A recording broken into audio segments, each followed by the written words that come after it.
রাতভর বৃষ্টি, না বেশিক্ষণ না, 3 ঘন্টা, রাত 2:30 থেকে 5:30। এই 3 ঘন্টার মধ্যে কতটা বৃষ্টি হতে পারে? 150 মিলিমিটার বৃষ্টি হয়েছে, আর তার ফলে রাজধানী বেহাল। রাজধানীর এমন অবস্থা, দিল্লির ভিভিআইপি এলাকাগুলো সেগুলো প্রায় জলে ডুবে গেছে। সাংসদ বিধায়কদের বাসভবন জলে ডুবে গেছে। দিল্লির প্রায় প্রতিটি রাস্তারই এখন এরকম ছবি।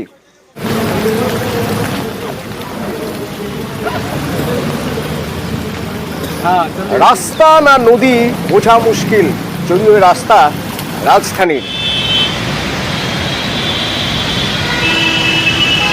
দেখুন,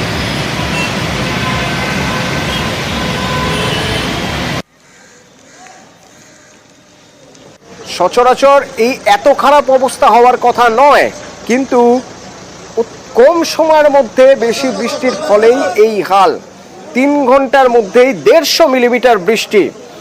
অনেকেই বলছেন যে এ যাবৎকালের মধ্যে অন্তত গত প্রায় 30-40 বছরের মধ্যে এরকম ঘটনা ঘটেনি।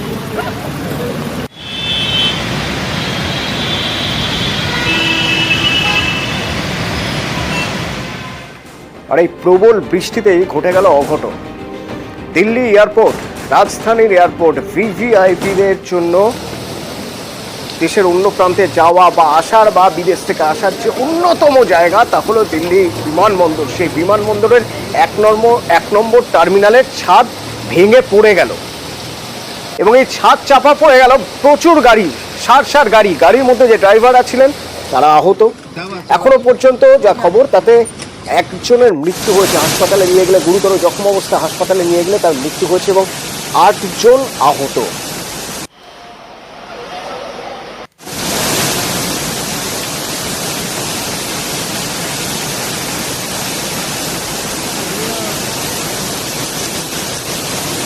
দেখুন কিভাবে ভেঙে একটা সাইড হয়ে গেছে, বেঁকে গেছে ছাদ, একটা টার্মিনালের ছাদ বেঁকে গিয়েছে। সেক্ষেত্রে তড়িঘড়ি 2 এবং 3 নম্বর টার্মিনাল ব্যবহার করা হয়েছে যাত্রীদের সুরক্ষার জন্য, যাত্রীদের সরিয়ে দেওয়ার জন্য, এবং কিছুক্ষণের জন্য বিমান পরিষেবা ব্যাহত ছিল।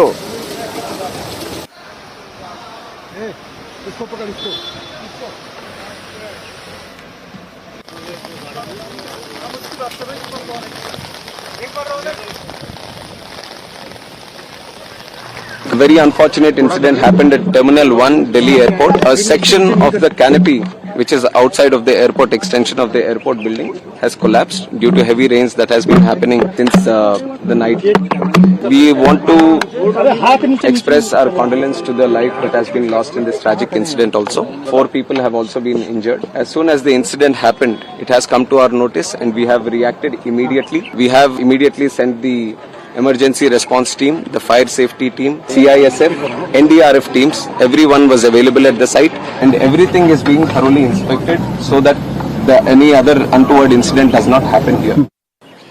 ये तो सरासर मिनिस्ट्री ऑफ सिविल एविएशन का फेलियर है, बहुत दुखद घटना है। इस पर मिनिस्टर फॉर सिविल एविएशन को बयान देना चाहिए और क्या रेमेडियल स्टेप उन्होंने लिया इसको उन्हें बताना चाहिए। ডোল পলিটিক্স বলা হয়েছিল ভাতা, অনুদান, কিন্তু সেই যে বিজেপি ভোটের আগে প্রচার করেছিল, সেই বিজেপির এনডিএ লক্ষ্মীর ভান্ডারের মতোই ভাতার ব্যবস্থা করলো মহারাষ্ট্রে। মমতার ভান্ডার মহারাষ্ট্রে, টিএমসি সরকারের পথেই মহারাষ্ট্রের এনডিএ সরকার। মাসে মাসে 1,500 টাকা দেওয়া হবে। কারা পাবেন? 21 থেকে 60 বছর বয়সী মহিলারা প্রত্যেকেই প্রতি মাসে 1,500 টাকা করে পাবেন এবং তা পাবেন জুলাই থেকেই। মহারাষ্ট্রের বাজেটে ঘোষণা করলো এনডিএ সরকার। অত্যন্ত গুরুত্বপূর্ণ, তার কারণ লোকসভা ভোটেই মহারাষ্ট্রে এনডিএ ধাক্কা খেয়েছে এবং কিছুদিনের মধ্যেই বিধানসভা ভোটের আগে ভান্ডার ভেট, প্রশ্ন তো উঠছে। मुख्यमंत्री माझी लाडकी बहीण योजना ही महत्वाकांक्षी आणि व्यापक योजना आज मी घोषित करत आहे। महिलांचे आर्थिक स्वातंत्र्य व स्वावलंबन, आरोग्य व पोषणासहित सर्वांगीण विकासासाठी या योजनेअंतर्गत वय 21 ते 60 वर्ष वयोगटातील पात्र महिलांना शासनातर्फे दरमहा 1,500 रुपये प्रदान करण्यात येतील। योजनेची अंमलबजावणी जुलै 2024 पासून करण्यात येईल।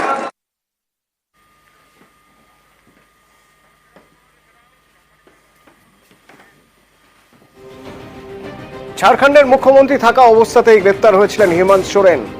লোকসভা ভোটের আগে রীতিমতো একটা প্রেসার ক্রিয়েট করার চেষ্টা বলে বারবার আইএনডিআই এর শরিকরা প্রত্যেকে বলছিলেন যে ইডি সিবিআই লাগিয়ে ঠিক এইভাবে হ্যারাস করা হচ্ছে। সে হেমন্ত সোরেন মুক্তি পেলেন, 5 মাস পর মুক্তি পেলেন হেমন্ত সোরেন। ঝাড়খণ্ডের প্রাক্তন মুখ্যমন্ত্রী যে সময় গ্রেপ্তার হয়েছিলেন সে সময় তিনি মুখ্যমন্ত্রী ছিলেন এবং তারপর মুখ্যমন্ত্রিত্ব ছেড়ে দেন তিনি। জমি দুর্নীতির অভিযোগে এনফোর্সমেন্ট ডিরেক্টরেট গ্রেপ্তার করেছিল হেমন্ত সোরেনকে 31শে জানুয়ারি। 5 মাস পর হেমন্ত সোরেনের জামিন, মুক্ত ঝাড়খণ্ডের প্রাক্তন মুখ্যমন্ত্রী হেমন্ত সোরেন। कभी कभी ये चिंता होती है कि जिस प्रकार वर्तमान समय में राजनेता, समाजसेवी, लेखक, पत्रकार जैसे लोग बड़े सुनियोजित तरीके से उनकी आवाजों को बंद करने का प्रयास किया जा रहा है और न्याय पाने में जो वक्त लगता है वो वक्त बड़े सुनियोजित तरीके से लोगों के लिए मुसीबत खड़ी कर रही है।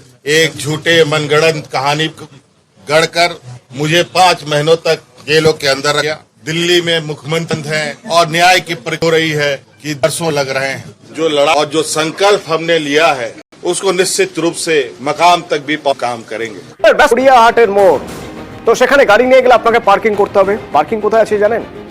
গড়িয়াহাটে পার্কিং করা বোধহয় খুব একটা কঠিন নয়। এই যে পার্কিং রয়েছে, দেখুন পার্ক করে রয়েছে, সারি সারি গাড়ি পার্ক করা। এই পার্কিং আপনি জানেন না, আপনি তো গাড়ি পেয়েছেন শুধুমাত্র, তার বদলে কোথাও স্লিপ মেলে না। এই স্লিপ আপনিও পেয়েছেন 20 টাকা করে, কিন্তু এই স্লিপ অবৈধ। দেখুন কিন্তু কোথাও লেখা নেই কলকাতা কর স্লিপ, কলকাতা মিউনিসিপালিটি রকম কটার সময় আপনি গাড়ি রেখেছেন, কটার সময় গাড়ি আপনি নিচ্ছেন, পুরোটা লেখা ভালো করে। এই স্লিপ যদি আপনি পেয়ে থাকেন আপনি জেনে রাখবেন আপনি বেআইনি পার্কিং এ মদদ দিলেন। কোথায় কোথায় পার্কিং হচ্ছে একবার দেখা যাক।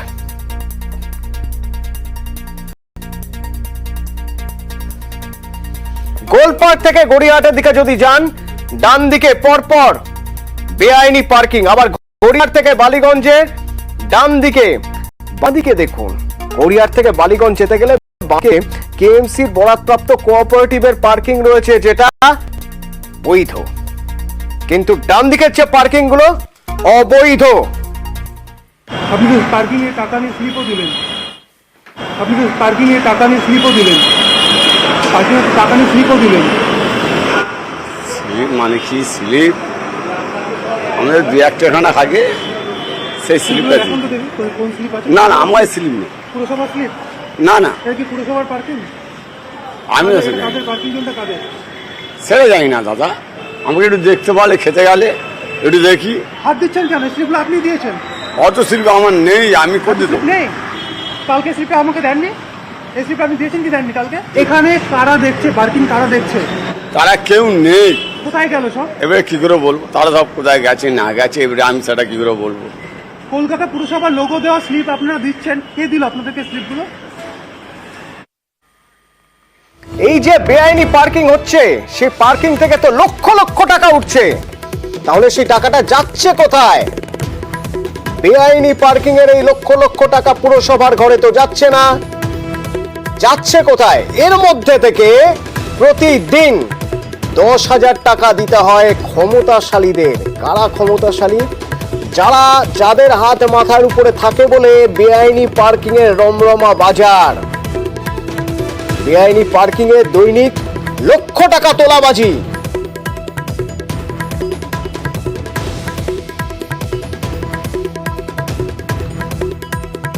পার্কিং আমরা দেখতে শুরু করেছি এবং আমরা ইতিমধ্যেই বলেছি, এবং আপনারা জানেন যে আমাদের কোনটা বৈধ পার্কিং কোনটা অবৈধ পার্কিং এটা কলকাতা পুরসভার ওয়েবসাইটে দেওয়া আছে, সেহেতু এটা অনেক দিন আগে থেকেই দেওয়া আছে। আমাদের এখন যেটা নজর রাখতে হবে, যেখানে অবৈধ আছে সেটা যাতে না হয়, সেটা আমরা ইতিমধ্যেই পুলিশের সঙ্গে কথা বলেছি, আমরা চেষ্টা করছি। এই পার্কিং তোলাবাজিতে রুষ্ট মুখ্যমন্ত্রী, শাসক নেতাদের কড়া বার্তা দিয়েছেন। গড়িয়াহাটের সব তথ্যই মুখ্যমন্ত্রীর নজরে। মুখ্যমন্ত্রীর কড়া বার্তা, এবার কি হ্রাস পড়বে?